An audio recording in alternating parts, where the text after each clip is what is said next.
বিশ্ব রাজনীতিতে আবারও বড় ধরনের আলোড়ন সৃষ্টি হয়েছে। ইরানের সর্বোচ্চ নেতা আয়াতুল্লাহ আলী খামেনি হত্যাকাণ্ড নিয়ে তীব্র প্রতিক্রিয়া জানিয়েছেন রাশিয়ার প্রেসিডেন্ট ভ্লাদিমির পুতিন। পুতিন এই ঘটনাকে মানবিক নৈতিকতা এবং আন্তর্জাতিক আইনের সব নীতির নিষ্ঠুর লঙ্ঘন বলে মন্তব্য করেছেন।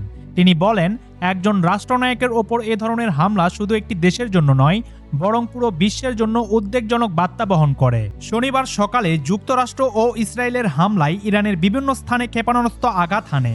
তেহরানে নিজের কার্যালয়ে নিহত হন আয়াতুল্লাহ আলী খামেনি। 3 দশকের বেশি সময় ধরে তিনি ইরানকে নেতৃত্ব দিয়ে আসছিলেন। ইরানের প্রেসিডেন্ট মাসুদ পেজেশকিয়ান এবং খামেনির পরিবারের প্রতি গভীর শোক ও সমবেদনা জানিয়েছেন পুতিন। এই তথ্য জানিয়েছেন ক্রেমলিনের মুখপাত্র দিমিত্রি পেসকভ। রুশ প্রেসিডেন্ট আরও বলেন, খামেনি ছিলেন একজন অসাধারণ রাষ্ট্রনায়ক, যিনি রাশিয়া ও ইরানের বন্ধুত্বপূর্ণ সম্পর্ক আরও শক্তিশালী করতে গুরুত্বপূর্ণ ভূমিকা রেখেছিলেন। রাশিয়ায় তাকে সম্মানের সঙ্গে স্মরণ করা হবে।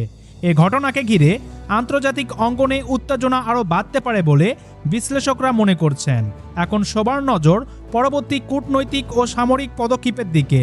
সম্মানিত ভিউয়ার্স, বিশ্ব রাজনীতির এমন গুরুত্বপূর্ণ আপডেট খবর পেতে অবশ্যই আমাদের ফ্রিডম অফ ভয়েস ইউটিউব চ্যানেলটি সাবস্ক্রাইব করবেন।